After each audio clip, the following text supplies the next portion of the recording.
on met sur pied un réseau qu'on appelait des conseillers sociaux.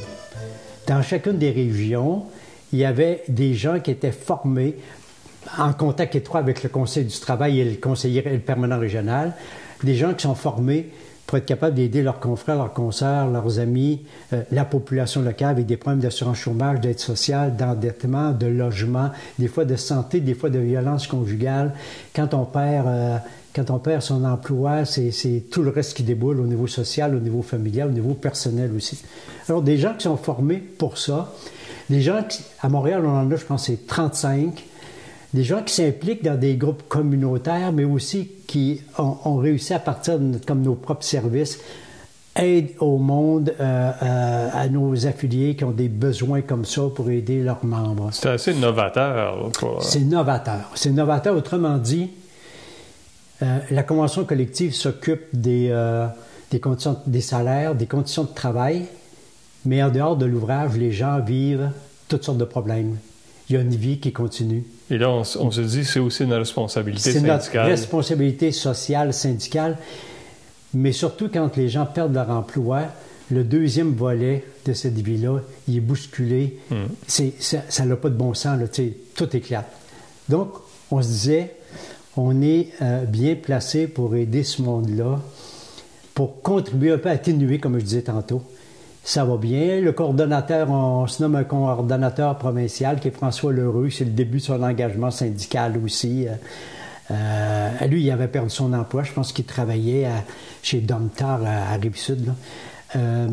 Les conseillers sociaux, cette expérience-là dure 1 an et demi. Une belle expérience. Moi, à Montréal, je coordonne ces groupes-là, puis c'est des gens des gens que j'ai côtoyés, puis qu'on retrouve... Tous ces gens-là, c'est des militants syndicaux. Des militants syndicaux qui n'avaient aucune notion, c'est comment on fait pour aider quelqu'un à se démerder dans son logement. Mais là, on les outille, ils sont outillés tu les formes. Pour le faire. Et on va acheter toute la formation pertinente. Donc, c'est comme une période d'oxygène aussi pour ce monde-là, mais en même temps, comme une ouverture à faire autre chose que juste le petit travail manuel dans leur secteur respectif.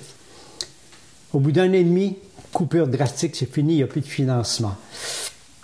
Sûrement une décision de Trudeau encore, parce que cette crise-là, elle emmène toujours du brossage, du bouillonnement, puis alors, c'est fini. Et là, qu'est-ce qu'on fait? Ça, on est en 81-82 à peu près. Et là, André Messier et moi, on entend, d'autres aussi, on entend parler de Union Counselor, un programme qui existe à Toronto de délégués sociaux, de conseillers sociaux, aider dans le même sens pour aider les travailleurs, les travailleuses. Un peu comme vous le faisiez avec votre groupe. Avec les conseillers sociaux, mais là, c'est dans la structure syndicale. Et c'est autour du Conseil du travail là-bas. On dit ça nous va comme un gars, donc on va les rencontrer, on revient de là, on est convaincus, c'est parfait, on a déjà nos gens pour y travailler. Jean Sylvestre qui a perdu sa job à Maple Leaf Céramique. Est approché pour coordonner ça. On met sur pied le programme de délégués sociaux, c'est-à-dire à l'intérieur, dans notre structure syndicale, un élément important, c'est le délégué syndical qui représente son département, son unité, son secteur.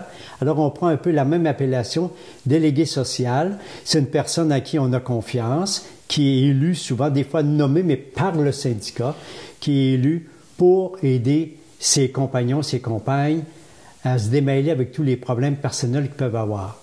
L'intuition là-dedans, c'était de dire, il faut contrer l'approche du boss. Tantôt, on parlait des programmes de qualité de vie au travail, mais il y a eu tous les cercles d'entraide, il y a eu tous les programmes aussi d'aide, les programmes d'aide aux employés. D'aide aux employés. Où c'est toujours la subordination, c'est le boss, oui, il va aider à régler tes problèmes, mais en même temps, ça lui permet de connaître davantage tes problèmes. Oui. Alors, les problèmes d'alcoolisme, de drogue ou d'endettement important, c'était comme l'occasion, lui ou elle, on les frame pour que on les mette dehors. Donc, c'était comme ambigu comme approche des employeurs. Nous autres, on a dit on a beaucoup plus de chances d'aider nos gens si c'est des pairs, si c'est d'égal à égal.